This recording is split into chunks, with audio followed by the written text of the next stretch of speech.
आमचं नाव नाही गेलं बापू कुठे जाऊ रे आम्ही काय खाणार कशी जिंदगी कटवा बापू आमच्याकडे मागणी काहीतरी तुम्ही द्या म्हणून आम्ही दारात उभा राहिली द्या आम्हाला काहीतरी बघा बापू आता तुम्ही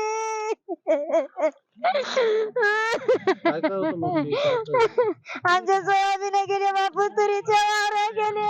कोणता कापूस गेला सगळंच गेलं काहीच बाकी राहिली नाही 3 वेळेस वयामध्ये पूर गेला 3 वेळेस आले 3 वेळेस बघू बघू गेल्या बापू आता काहीच फायदा नाही आता घरला सुद्धा वाटला झाला हात पाय तर कापाले तर कुठं जाऊ कुठं नाही तुम्ही आम्हाला काय देणगी द्या म्हणून आम्ही आता उभा राहिलेले बापू आम्हाला काहीतरी मागणी द्या आम्ही उभा राहिलेले आम्हाला सांगा बापू तुम्ही आता आम्ही तुमच्या चरण लागलेले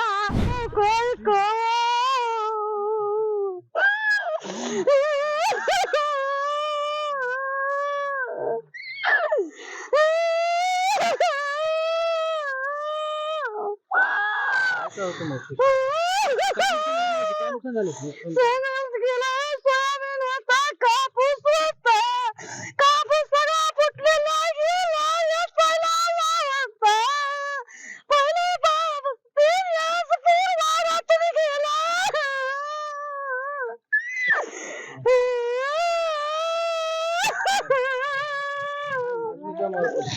बोला म्हणजे सरकार तुमची दखल घेईल बोला सांगा सरकारला काय मागणी सरकारने काहीतरी देवा आम्ही 41,000 खर्च केली कापूस सगळा फुटला होता याचा बाया घेतल्या होत्या एवढं आलेलं सगळं देवाला नेलं समोर काय करावं कसं जगाव काय खावाव कसं राहावं कसं आता माझं नाव आहे अविनाश गणेश लोंढे मला आहे शेती 2 एकर आणि या 2 एकरामध्ये सगळं कापूस तूर सोयाबीन सगळं असं पाण्यामध्ये वाहून गेलेलं आहे लवकर या मदत करावी शेतकऱ्याला ते मी सांगतो आपले एकच देवेंद्र फडणवीस साहेबांना सांगतो आणि किंवा आपल्या